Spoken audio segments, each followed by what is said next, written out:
Up to now, our global climate action has focused on reducing the inevitable damage of climate change. It's time for a new goal, climate restoration. We need to restore the climate for today's youth and future generations. A mission of restoration has been placed in front of us. Climate change will be the big issue of the 21st century. There is still time to restore our climate. There is still time to fix what we've broken. But we must act now. Climate restoration is a movement to get atmospheric CO2 back to pre-industrial levels. It's no longer about doing less bad, it's how do we return this planet to its sacred state.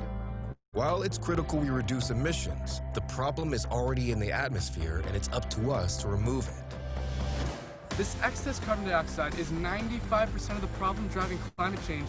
We can do mitigation and adaptation, but we must remove the carbon simultaneously. The third leg of the stool is restoration.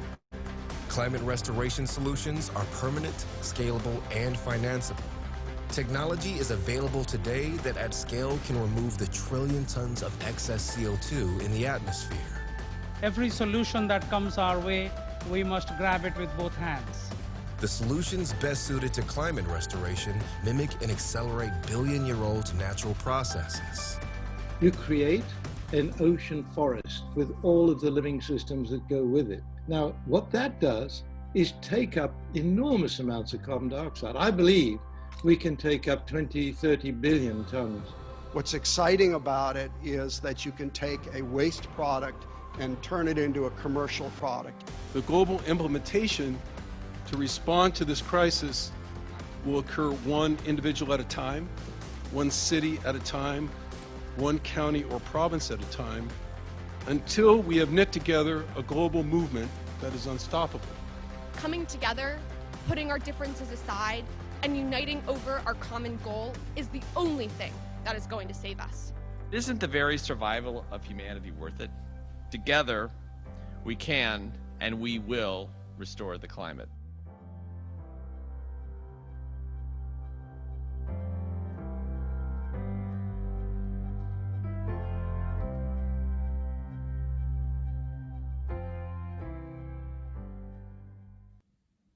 Thank you so much for joining us for the second annual Global Climate Restoration Forum. It's our sincere pleasure to welcome you. We began this journey 5 years ago by asking, shouldn't we set a climate goal we really want? Since then, we've asked that question of top climate scientists, economists, entrepreneurs, policymakers, faith leaders, scientists, and engineers. Now it's a matter of generating the momentum to have climate restoration become an equal goal with mitigation and adaptation, under the umbrella of working for the survival and flourishing of humanity and our natural world. Since our first forum last September, the Foundation for Climate Restoration has been at work generating the partnerships and alliances that will bring the goal of climate restoration into the policies and practices of governments and industries. We have been spreading the conversation of climate restoration through grassroots mobilization and work with high-level agencies. Earlier this month, Pope Francis declared that climate restoration is of the utmost importance. His acknowledgement of the need for our work is just the first of many to come. During the forum, you'll be hearing about climate restoration in many contexts. We hope that you'll leave with a renewed sense of commitment to this work and concrete steps you can take to move us toward the goal of restoring the climate of our grandparents, a climate in which humanity and civilization developed and the natural world flourished. Welcome, and thank you again for your partnership.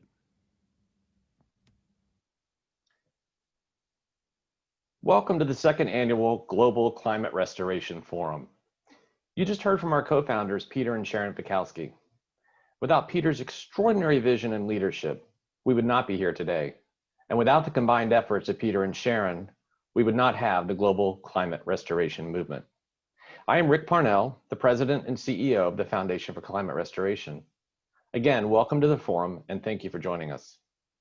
Before we dive into our incredible slate of speakers, let me start by again defining what we mean by climate restoration. Simply put, climate restoration is the third leg of the stool, working in tandem with mitigation and adaptation. The goals laid out in Paris to hold global temperature rise to 1.5 degrees Celsius is critical, no question about it. It is increasingly clear that all sectors, public and private, are taking seriously the goal to achieve net neutrality by the year 2050. However, the legacy carbon, the carbon pumped into the atmosphere since the beginning of the Industrial Revolution, will still be in the atmosphere when we reach net neutrality. What does this mean? It means that we will still have frequent extreme weather events, the horrific fires we are seeing right now, and continued environmental degradation and extinctions. A little known fact is that even when we reach net zero emissions, 95% of the carbon causing climate change will still be in the atmosphere. Climate restoration is the strategy and movement to remove the legacy carbon and return our climate to a safe and healthy state in order to ensure the very survival of humanity and our natural world. It is our belief and our strategy that you should have opportunities to engage in climate restoration and take part in climate action and social justice, no matter where you live or how old or young you are. We believe climate restoration awareness and action should happen at school, in the pews, at work, whether you're an activist, an investor, an entrepreneur, a movement builder. You should be engaging in climate restoration, and we should work with partners to provide you that opportunity. So let's get started. As many of you watching today know, we launched the foundation globally last September at the United Nations at our first annual Global Climate Restoration Forum. We had over 500 guests, and our speakers represented a broad spectrum across several sectors, including the Vatican, corporate leaders, entrepreneurs, investors, youth, movement builders, the United Nations Environment Program, foundations, and nonprofits. We heard from our guests that they were energized by the speakers and the hope and optimism that they left with. We even got stopped on the street by people saying, "You're those climate restoration people." The feedback we got last September and have continued to hear over the last year has reinforced our conviction that this is exactly where we should be, convening leaders across sectors to work toward a healthier climate for all of us. And we don't have much time. This year, for the second annual forum, we have broken out into themes necessary to ensure humanity is on a path to fully restore the climate by 2050. The science behind climate restoration, the role the oceans play in restoration, the solutions, both natural and technological, that are available in developing, the investment opportunity restoration provides, the movement across multiple sectors, including youth and faith, that are driving the call for climate restoration, and finally, the wrap-up session where we will pull all the threads together and reflect on what we have learned as well as what lies ahead for climate restoration. Joining me for this series are my colleagues, who I want to say a very special thank you to. Dr. Erica Dodds, our COO at the Foundation, our two key strategists, Diana Walker and Kai Young, and working off-screen, our communications strategist, Alexandra Pony, and our Director of Donor Relations, Delaney Hughes. Without them, I would not be coming to you today. A very, very special thanks to our forum underwriters, the Peter J. and Sharon D. Fikowski Trust, and our friends at Guggenheim Partners. Without their support, the forum would not be possible. Our first chapter is the science of climate restoration. Successful climate action should always be underpinned by strong science, which is why we're kicking off the forum with these brilliant speakers who will explain the science around climate restoration. Moderating the discussion will be my colleague, Dr. Erica Dodds. Erica, I will turn it over to you. Thank you so much for the introduction, Rick. Thank you to all of our audience members joining us from around the world and to those who will be watching the recordings later. Thank you for taking the time to be with us today. We know you have busy lives and that many of you are struggling with the pandemic, the wildfires, the hurricanes, and so on. So really thank you for making the time and the mental space to join us in learning about and building momentum toward restoring a safe and healthy climate. By now, you've heard the words mitigation and adaptation at least twice, and I know you're all climate experts, but I'm going to define them anyways. Mitigation efforts work to reduce emissions of greenhouse gases with the goal of reaching net zero, the point at which we're not adding any more greenhouse gases to the atmosphere. Adaptation works to build resilience into our systems and structures, allowing us to survive in our changing climate. Climate restoration, as we'll hear, is a complement to these two focuses. We asked our speakers to record answers to some questions about climate restoration. So we're going to start off hearing their responses before diving into a live panel discussion. Over to the video.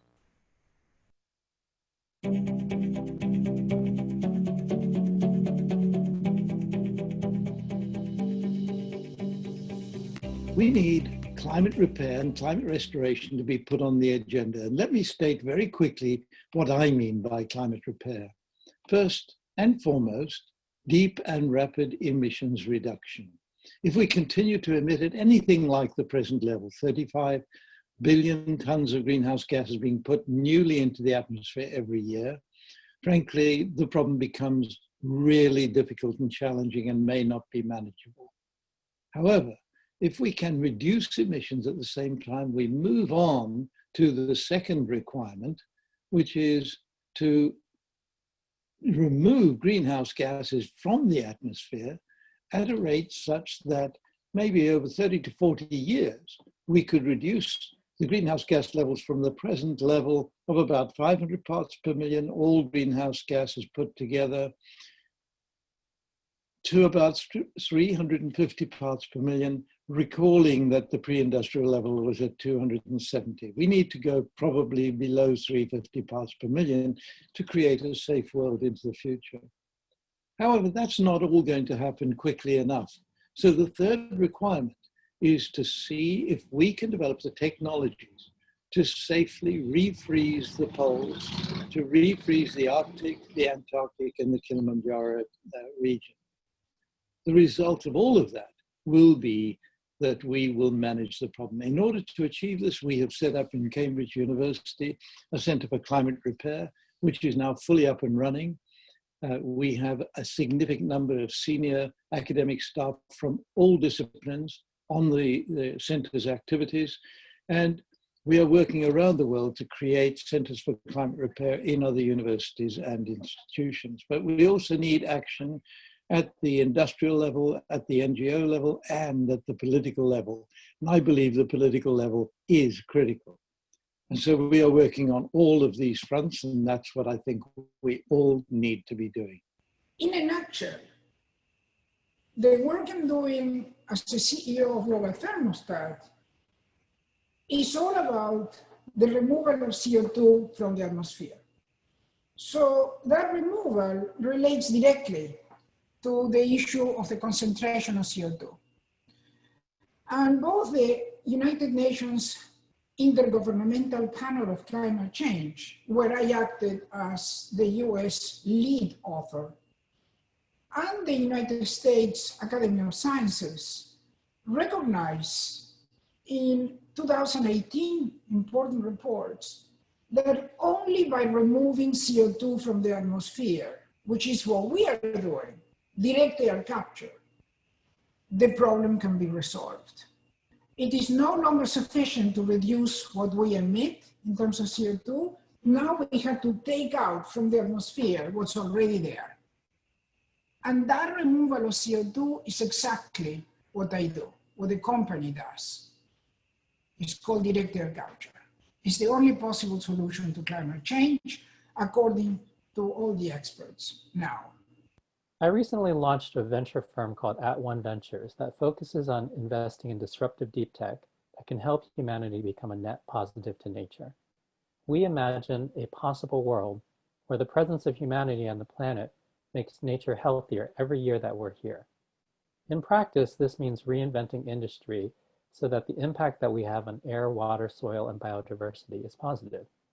And within air, what positive impact means right now is to bring CO2 levels back under 300 parts per million, as well as addressing other greenhouse gases, such as methane and F-gases.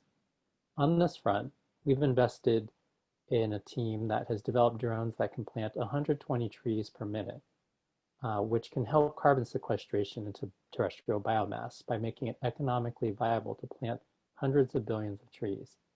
We've also invested in a company that has reinvented air conditioners so they run 30 to 50% more efficiently and can use refrigerants that have 6,000 times less greenhouse gas impact. And really our whole portfolio is about this. So I'm just sharing a couple examples, but we got half a dozen more than that, and we'll invest in roughly another 15 in this first fund.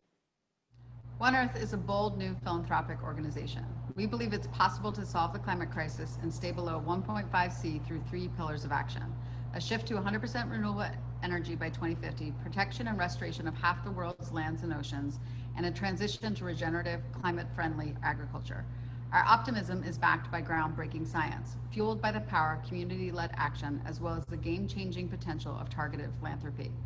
Our work is focused in 3 areas. First, the science. We fund essential scientific models that show how we can stay below 1.5C. Science gives us a global game plan and regional and national roadmaps to solve climate change. Second, philanthropy. We're committed to mobilizing significant new philanthropic capital from high net worth families, companies, and everyday citizens to drive urgently needed resources to leaders, organizations, and communities who are implementing climate solutions today. And finally, we create communications that help raise awareness about the path to achieving 1.5C and scale the ambition, action, and investment required to achieve it.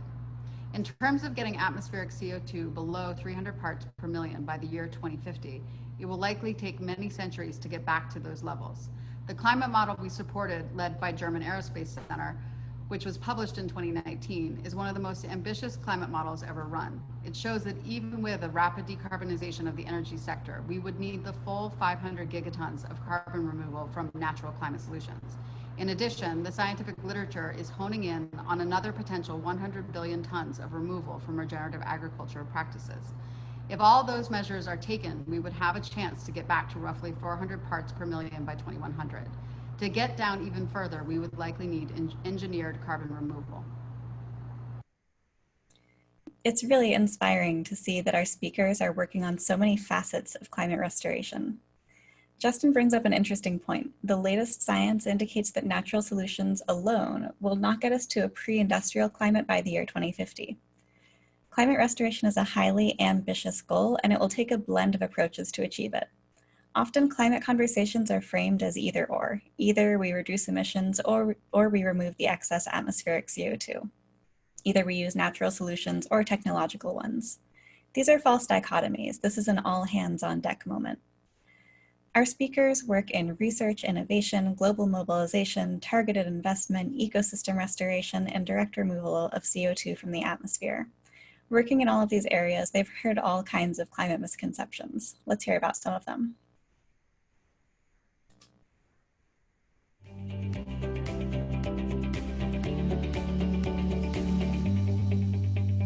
First off, I've moved away from terms like global warming and climate change because they don't convey what's going on accurately.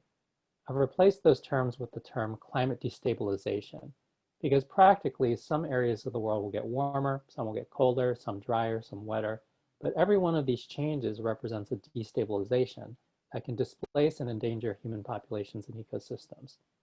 So if we're going to use just one term, then climate destabilization is more accurate. Secondly, getting everybody to agree about a problem is not a prerequisite to begin solving a problem. Spending the time that we've spent trying to convince climate deniers is about as effective as trying to design an airplane with people that don't believe in flight. The conversation stays so elementary, you never get onto the sophisticated discussions and the sustained effort it will take us to solve these problems. It's not a popular sentiment, but just give up on climate deniers, even powerful ones. Throughout time, there have been plenty of powerful figures that were on the wrong side of history. I think the biggest misconception is that there is no way to clean the atmosphere without harming the economy. That was the premise of the 1997 Byrd-Hagel law that was essentially unanimously passed in the US Congress, saying that the US will never participate in limiting emissions in any way unless it doesn't hurt the economy. So the biggest misconception is that people don't understand that it not only doesn't hurt the economy, but it can be done so it progresses the economy, it creates jobs, it creates exports, it creates, as I said, economic progress. yes, it's possible that if you have insurance in your house, you are less likely to take care that the house doesn't burn out. But that's not the real problem. The real problem is the house is on fire. And the question is how to prevent it from burning out. And that's what we are saying about climate change. So we can worry a little bit about this problem, but more importantly, we should worry about preventing the fire and preventing your house, our house, the Earth, planet Earth, from burning out. And that's what we're doing. I love this metaphor. I hear all the time that climate restoration should come after we reach net zero. But people don't realize that CO2 stays in the atmosphere for 1,000 years. So as long as we're working to reduce emissions and eventually get to net zero, we need to be removing excess CO2 at the same time. There are almost 8 billion people in the world. We can do more than one thing at a time. We can have insurance while also preventing the house from burning down. We can remove legacy emissions from the atmosphere while also reducing current emissions. In 1988, the concentration of carbon dioxide in the atmosphere exceeded 350 parts per million for the first time. This is the threshold under which most scientists agree is safe for humanity and our natural world. Once we cross this threshold, it would no longer ever be enough to reduce emissions. There was already too much carbon in the atmosphere, and it would need to be removed eventually to get back to safe levels. Fortunately, over the last decade, there's been a lot of progress in both innovating new methods of removing carbon from the atmosphere, as well as studying how to optimize and accelerate existing natural processes that capture and store carbon. More disciplines and groups of people are joining in the efforts to restore the climate. Let's hear more about that.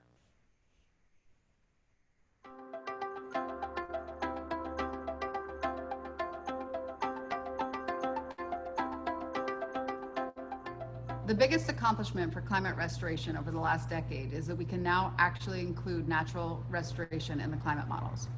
That means governments can start making climate commitments that include natural land restoration, which is a win-win and can be accomplished for a small fraction of the costs associated with the engineered solutions.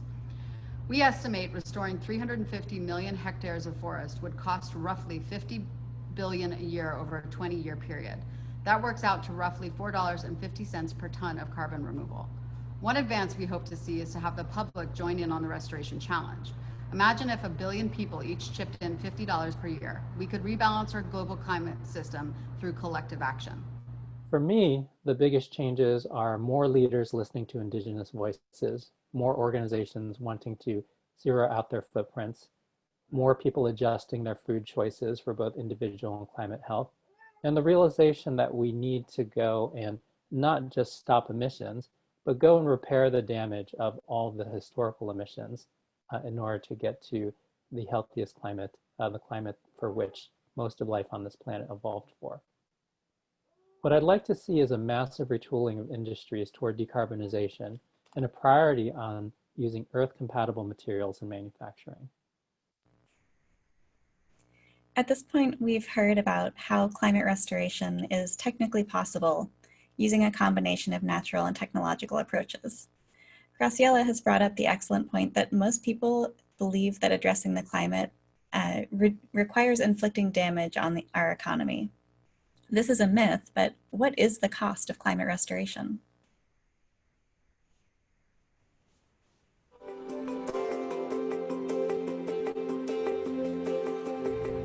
Let's put this into context. The total budget we estimate to decarbonize energy, restore nature, and shift to regenerative agriculture is about $1.5 trillion per year, is less than 1/3 of what governments currently spend subsidizing the fossil fuel industry. So in order to facilitate maximum progress towards climate restoration, we need to get past the idea that expensive, novel technologies are required to solve climate change. We have all the technology we need right now to do it, and it's so much less than what we are paying today. The same thing that was achieved with photovoltaic technology in China that took about 9 years and used the clean development mechanism of the carbon market of the Kyoto Protocol. This same effect, which is the lowering of cost as you increase the scale, has to be achieved for direct air capture. So what I need to do is follow up the creation of the carbon market by a similar mechanism that not only prices the emissions of CO2, but gives huge business awards, business rewards, and creates jobs and creates economic progress on the basis of removing the CO2 directly from air and transforming it into useful products and services, such as beverages, carbonated beverages, food, such as dry ice, such as synthetic gasoline that is not polluting, such as desalinated water that comes from the ocean and that uses a lot of CO2. So, and the right type of gasoline and fuels that are not polluting. That is what has to be achieved at the lowest possible cost so that can grow the economy. I find it to be such a relief to put these costs into perspective. Other industries like solar power have seen massive cost decreases as they've scaled. There's no reason to believe that these economies of scale wouldn't also emerge with climate restoration approaches. Climate change is complex. Science is really useful for understanding what's occurring now and what's predictable in the future. Economics is important for understanding how our systems perpetuate emissions. Activism engages the masses in calling for action to stop climate change, and yet the linkages between these sectors has been historically weak, but there are opportunities to improve them. Let's hear about it.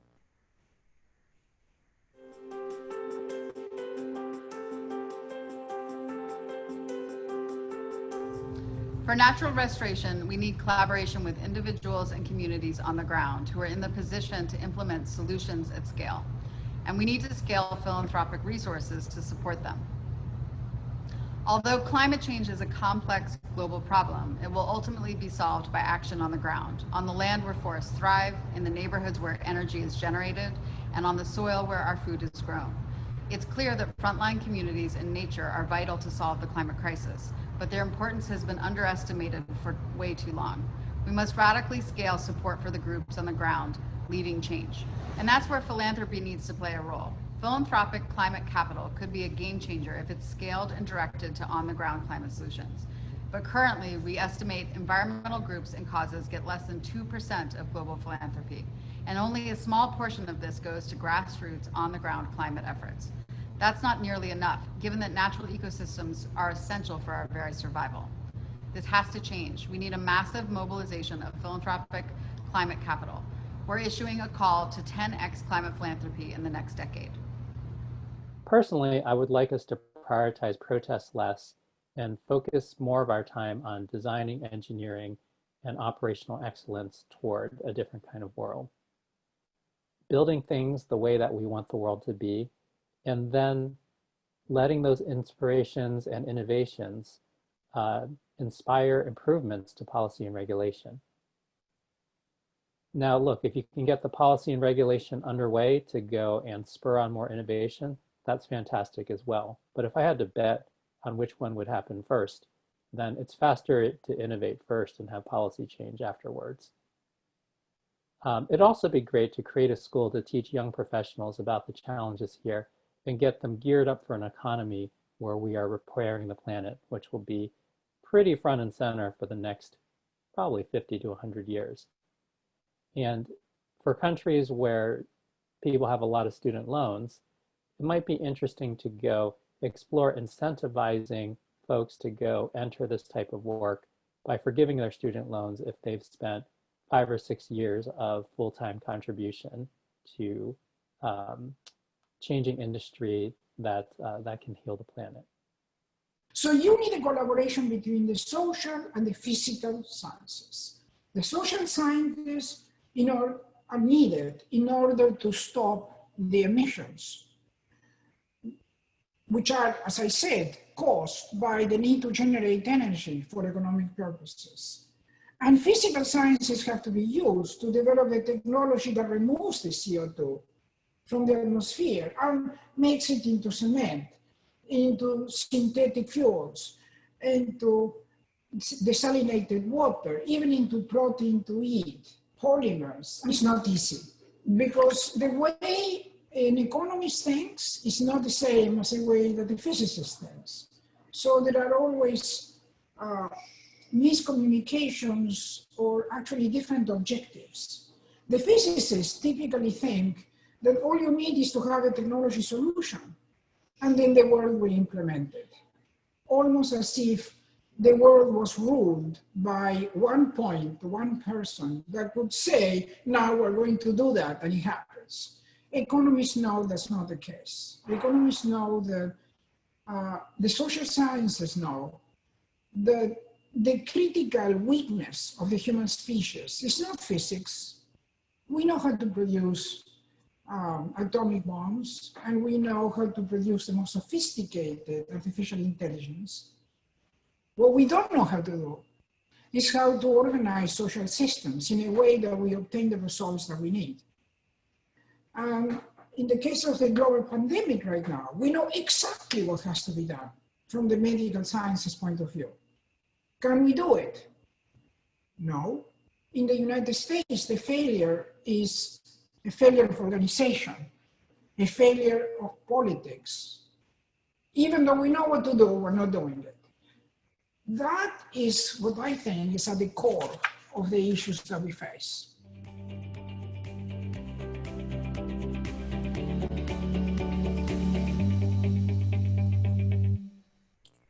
Our speakers have some great ideas about how to use interdisciplinary and intersector collaboration to work through the challenge of restoring the climate. They see opportunities in philanthropy taking more of a leadership role, in incentivizing young people to work on climate restoration, and in taking a more holistic approach to integrating physical and social sciences to implement solutions to climate change. Now we're going to switch formats and hear from these speakers live. If you have questions, please submit them through the Q&A window or the Attendee Hub app. Please welcome our speakers live and in person.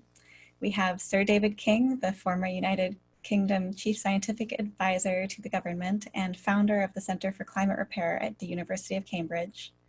Dr. Graciela Chichilnisky, Professor of Economics at Columbia University and co-founder and CEO of Global Thermostat. Tom Chi, the founding partner of @One Ventures and founder of Prototype Thinking. And Justin Winters from One Earth, unfortunately, is not able to join us for this portion, so we're happy to have her counterpart, Carl Burkhardt, co-founder and managing director of One Earth. Thank you all so much for being here. To start us off, a question for Sir David. How does the framing of climate restoration affect the way you approach research and evaluation of climate solutions? How does the goal of climate restoration? Well, I mean, that is a question that might take me about an hour to answer. So let me just very quickly say what I believe is imperative is that we don't take our eye off either of the three major objectives: reduce emissions, reduce the amount of greenhouse gases in the atmosphere, if possible to a level of 350 parts per million. That is going to be a real challenge, and we have to focus on it. And in the meantime, we have to deliver technologies to really do something about the systems in the climate change system that have already reached a point of no return. And in particular, I point to what's happening in the Arctic and the Antarctic. So I think the focus has got to be right across the board. And the second thing is, let's not kid ourselves that this is going to be an easy challenge. The world has been working since 1992 with the United Nations program, attempting to find solutions to the problem. And of course, if they had managed this, achieving a good result to reduce emissions perhaps 20 years ago, we wouldn't be in the position we're in now. You mentioned going back to the 1980s as we passed 350 parts per million. Absolutely critical. Now we're well past that now, and we are still increasing emissions at a rate which is way, way beyond anything that we imagined we should be at. The reason, and we need to understand the reason, is because we've seen an amazing improvement in human welfare and well-being around the whole planet. And so we've now got rapidly emerging economies China, India, Southeast Asia, the Middle East, right across the world, we've got rapidly growing economies, and all of those economies are imitating the development of the Western economies in the sense that their energy provision is again using fossil fuels. So what we now have is a problem where if the world, I mean, for example, in Europe, we have seen a very significant reduction in emissions. And there's been a big effort on that. Let me just quickly say something about the point that Graciela was making. The economists understand this, I think, at last quite well. Not at the time they didn't. The new technologies, the low carbon energy technologies replacing fossil fuels initially cost much more in the marketplace and therefore were not market competitive. And in Europe, we started introducing a mechanism for allowing these technologies to compete in the marketplace. And this mechanism varied from one part of Europe to another, but in effect, it became a heavy subsidy to see that these new technologies would emerge.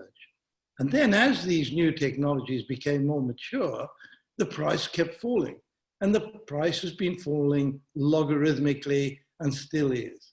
And so now these technologies, at least in the regions between the central regions of the planet, where there's plenty of sunshine, plenty of wind, we can get solar energy and wind turbine energy sufficient to replace fossil fuels. And then we have another problem, which is the length of time it takes for the fossil fuel companies to understand that it's time for them to back away and be replaced by these new technologies. But they've got the power of being in the place. They are the incumbents. And this in itself becomes another slow factor in the transition. So we've arrived at this point, and it's far too late to now rely just on emissions reduction, but that is a real priority, and we need to remove greenhouse gases at scale. I think once again, we mustn't underestimate the initial challenge of getting these technologies moving. We need, first of all, to do the experimental technology development to see that there aren't negative aspects in using these technologies. And then as these technologies become utilized for removing greenhouse gases, then they need to be rolled up to scale. All of that is going to cost an initial sum of money. Erica, you're right, in time, the costs will come down as these new technologies become more mature. But we shouldn't underestimate the initial challenge in bringing them all through. So I'm going to leave you with this part of my answer, which is, all of us, as Graciela has been saying, social scientists, technologists, engineers, we're all involved in this. But when I say all of us, I also mean at every level in society. And I do think governments hold the key to the future. We cannot ignore the fact that governments need to be taken along with us in this pathway. Thank you, that was really enlightening. And that, you know, you're talking about the development of technologies and solutions that can achieve climate restoration, emissions reduction, all of the pieces that need to be accomplished. There's a question from the audience for whoever is interested in answering. Since we have many technical answers, how do we work to win people over? What are some high visibility local level pilots that could be undertaken that would capture people's imaginations and really spur momentum in climate restoration? Would anyone like to take on that question? Okay, well then we'll move to a different question. If anyone wants to come back to it, let me know. So much of this conversation so far has been focused on CO2 specifically. Why is that? Graciela, would you mind taking a stab? Why are we focused so much specifically on CO2, and how much do we need to remove from the air? First of all, I wanted to thank very much for the comments I heard from the speakers, particularly right now from David. And I wanted to say that the reason we focus on CO2, the IPCC will tell you, they are the group of scientists of the whole world that are the experts on this problem, is because that's what matters. That's why. That's what we should be doing, and we're doing it. Methane, for example, is more damaging than CO2.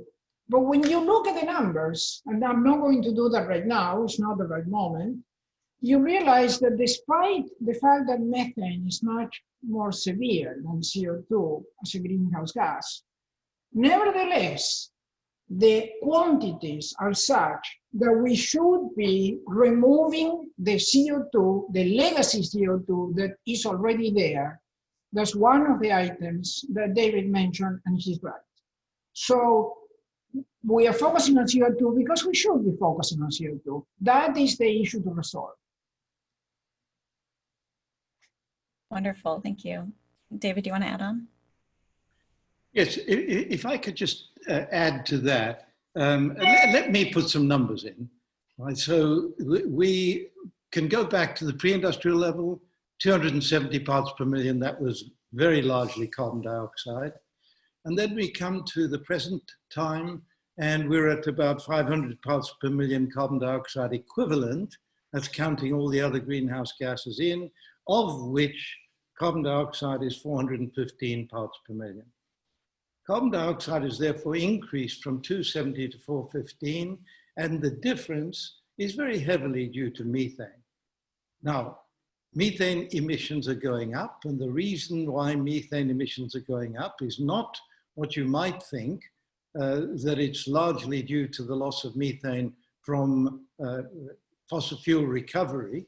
It's actually from the very heavy growing demand for livestock and for rice. And both of those, livestock and rice production, do necessarily lead to methane emissions. So in other words, it's feeding this rapidly growing middle-class population in the world. So I think we focus on carbon dioxide because it is the problem that is key to the whole issue that we need to tackle, but we should not take our eye off methane, because methane is growing now as fast as carbon dioxide is growing. So it is also a major contributor, and we need to watch it. But it is a very difficult and challenging problem. Thank you, that was a really helpful clarification. Another question from the audience on this topic is, how do we convince policymakers and decision makers, governments, climate activists, and the IPCC that climate restoration should be an additional goal and that we should go beyond the 1.5 degrees C? Go ahead. I'm happy to come in because, of course, I've been working with governments for many years now, 20 years, and officially representing the British government in those discussions. The whole point of the work in governments is fairly easy to understand, that we need to persuade governments to take action. So where's the British government? We were the first government to commit ourselves to action that was way beyond what the politicians together were deciding in the United Nations Framework Convention. We set ourselves to be an example to other countries, and I therefore, in negotiating, was representing a country that was setting an example, and it made my actions much easier. In doing that, we committed ourselves to reduce our emissions by 80% by 2050. And then in 2017, we changed that to net zero emissions by 2050. And in order to achieve net zero, and Erica, you referred to this figure earlier, we have to go beyond simply reducing emissions, because I've already mentioned methane. We're never going to get to absolute zero. So in order to get to net zero emissions, the British government immediately started funding 5 greenhouse gas removal projects. These are demonstrator projects on British soil to see if, working within Britain, we can remove significant quantities of greenhouse gases. And this program is just beginning and up and running now. But the British government won't sound like a lot of money. The British government at the moment has committed to £100 million into this project, but that is going to increase very substantially as we get beyond the experimental stage and need to start rolling these out. So what I'm saying is governments can act and will act if they understand the commitment they make is an example to other countries. Don't wait for other countries to do it and then do it. You have to set an example to others. Wonderful, thank you. May I add something there? Sure. Completely in agreement. I just want to add something. That was mentioned before. We are stuck. We are stuck because of legacy, namely the CO2 that is already in the atmosphere, and because of the incumbents that, as was pointed out, are not changing their mind about what to do. We're now talking about the fossil fuel companies, for example. And the company that I lead is in fact in cooperation with Exxon to try to do precisely that. I hope we will succeed. But I wanted to point to two great successes that were mentioned in passing, because if we just follow that success of those two policies, then we can resolve the whole problem. The first one is solar photovoltaic. In the year 2020, for the first time, solar photovoltaic energy, electricity, costs less than what it costs to produce electricity, a kilowatt hour, using coal. That's extraordinary. Coal is the dirtiest of the fossil fuels, is also the cheapest and the most available. So in that way, very, very problematic. But right now, solar photovoltaic, in purely economic terms, beats coal. What this means is that economics matters, that people are not going to build a power plant that is going to use coal if they can build a solar photovoltaic plant that instead uses photovoltaic panels, because it costs them less. They can make more money from selling the electricity. It's closer to 2.5 cents, US dollar cents, a kilowatt hour right now. It's unbelievable. How did that happen? And I'm just filling in what David already said. How it happened is that using the funding from the carbon market of the Kyoto Protocol, clean development mechanism that provided about $200 billion for several years, the Chinese, for about 10 years, doubled production by building tens of thousands of photovoltaic plants that drove the prices down. And now we are in a situation where solar electricity is the cheapest electricity in the world. So if we can just convince the incumbents to deal with this problem, jumping into the new wave, which is cheaper, better, faster, more profitable, that's all we have to do. But great. I have to chime in just to give our other speakers an opportunity. That was a really helpful distinction about the role of economics and following success models moving forward. Carl, it looks like you want to chime in. Yeah, no, I just wanted to follow with Graciela's thoughts there, because I agree, she's completely right. We need the economic drivers, but economics isn't enough. And I was just thinking about Gavin Newsom, who's arguably a climate champion in California. You have the entire state on fire, looking like some sort of hellscape from a science fiction movie. And Gavin Newsom tweets out, climate change is real, right? And this is the guy who in the past 18 months approved 7,500 permits for the oil and gas industry. Unprecedented liberal permitting of the thing that's causing the fires, burning his state down. So this is why I think, and I really love Tom's comments earlier, that I agree with him totally. It's like protesting isn't enough. We need to create where are we, if we're yelling fire, where is everyone running to, right? And we haven't done yet a very good job. I think Graciela and Tom are specifically working on some of those refuges where people can run once we yell fire, but we need more of those. And it's not clearly, even the champions aren't doing enough. So we somehow, that your question from the audience, that is really the question, is how do we get policymakers to actually do what they're even saying they're going to do, right? That's a big question. But I do think restoration puts a positive frame on it, which I think will help them in the long run. Thank you. While you're up front and center, Carl, can I ask you, why has there been so much debate around natural solutions? What makes the impact of them so hard to measure, and what makes the report that One Earth sponsored such a breakthrough? Yeah, I mean, they're controversial is maybe not the right word. People understand that reforestation, for example, and restoring wetlands and better sustainable forestry practices will have a positive climate benefit, right? Like, that's been known for quite a while.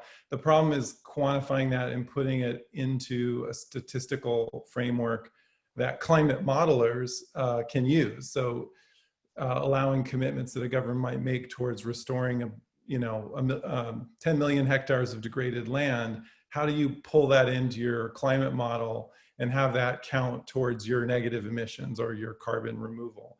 And that is one of the pieces that this is the big book, Achieving the Paris Climate Agreement Goals, which was 17 leading climate energy scientists working together to look at how quickly can we actually decarbonize the energy side of the equation, and how quickly can we ramp up the natural restoration part of the equation, push them together, and what do we get? And so we found basically we just barely get 1.5 C when you go to 100% decarbonization of energy and you do the absolute maximum on natural restoration. So that would get us theoretically to about, say, 400-ish parts per million, as Justin mentioned. But we want to get to 3, right? We want to get to 300. So that is going to require a whole lot more carbon removal. We have to remember that 1 part per million is 7.7 billion tons of removal. So that would mean that, if nature can say do about 650 billion tons, we need engineered solutions to at least do the rest. And of course, that's beyond engineering to remove carbon from the burning of fossil fuels, which is just neutral fuels. That's a perfect transition, talking about the engineering that's needed. Can we turn to you? So I was wondering if you could speak about the difference between a scientific and an engineering approach when it comes to climate. What's the role of engineering in working toward restoring the climate? So science is the best at studying. So if you can go and do a study design and repeatedly do an experiment over and over and get a fixed result, then science works really, really well to understand the kind of foundational mechanisms as to why that result is happening. And I think the science is clear, has been clear for a very long time in terms of the degradation that we're doing to the atmosphere and the planet as a result.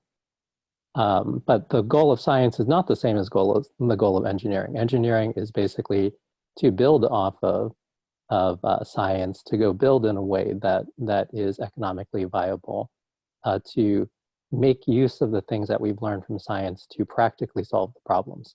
So the stuff that I invest in is primarily in engineering that is about, and we've been talking about engineered solutions like technical carbon sequestration. I'm using the word engineering way more broadly because I also consider engineering to go and design drones that can go restore ecosystems. And in that case, I think the core deep technology there is the tree or the seeds of all the plants that you are planting.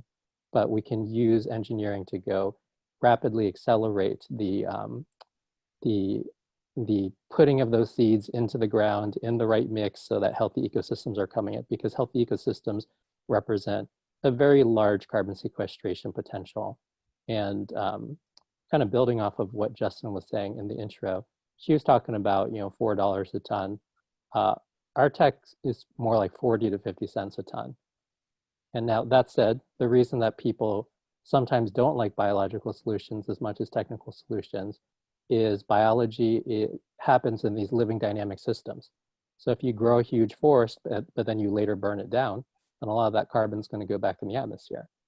Now, if you grow a big forest and it somehow doesn't burn down, which has been the state of Earth, the Earth, that the majority of forests were not burning down most of Earth's history, then that could represent a very large contribution to sequestration.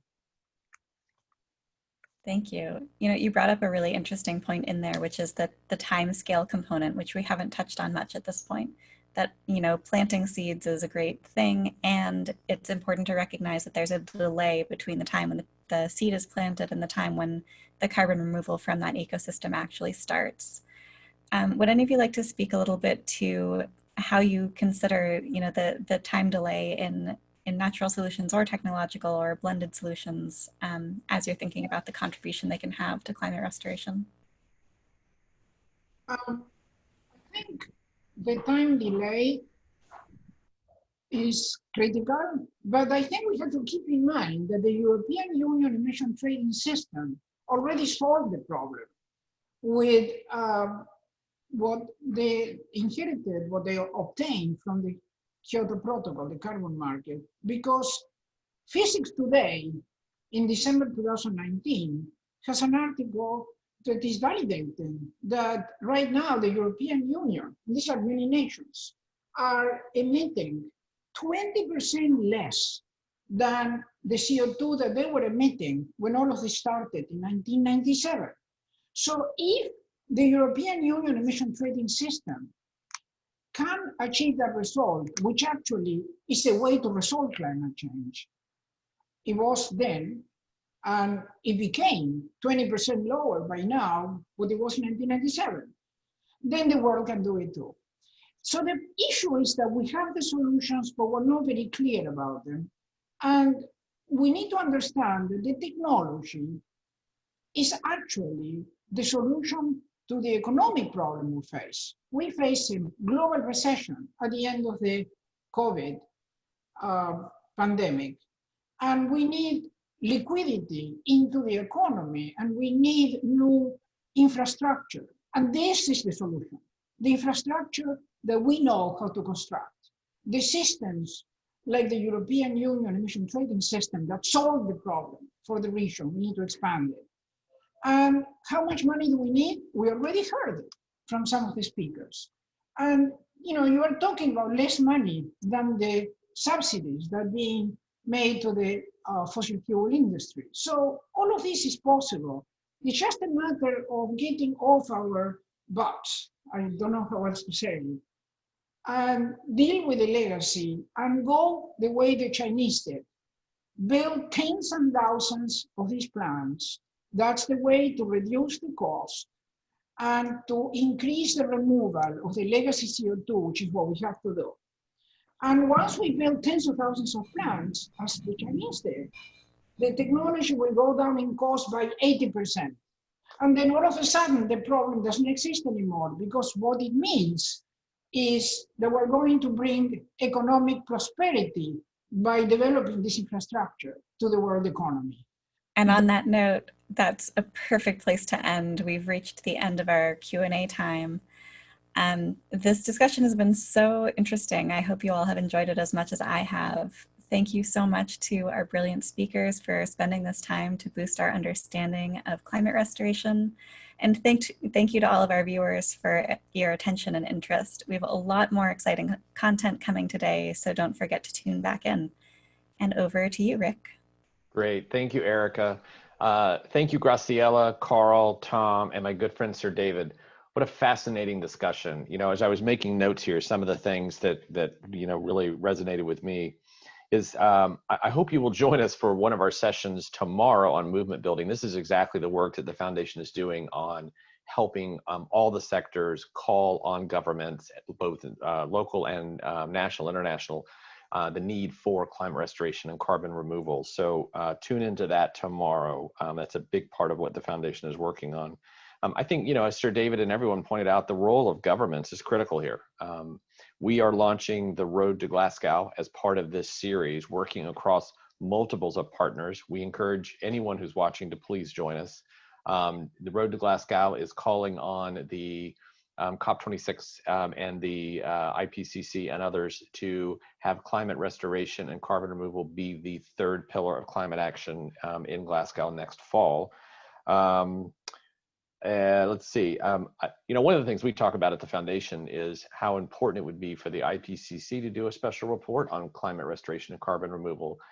It has been mentioned in a couple of the reports, but it hasn't actually a full report on it. And so that's something we'd love to see, because we need to drive more research dollars into climate restoration and carbon removal. There's an absolute need for that. So a final point is that we will have follow-up to everyone who's put questions in offline. So we will get back to all of you. So this is recorded. So if you want to watch it again, it will be on the platform, and it will be on the platform for the next year. So, please share widely.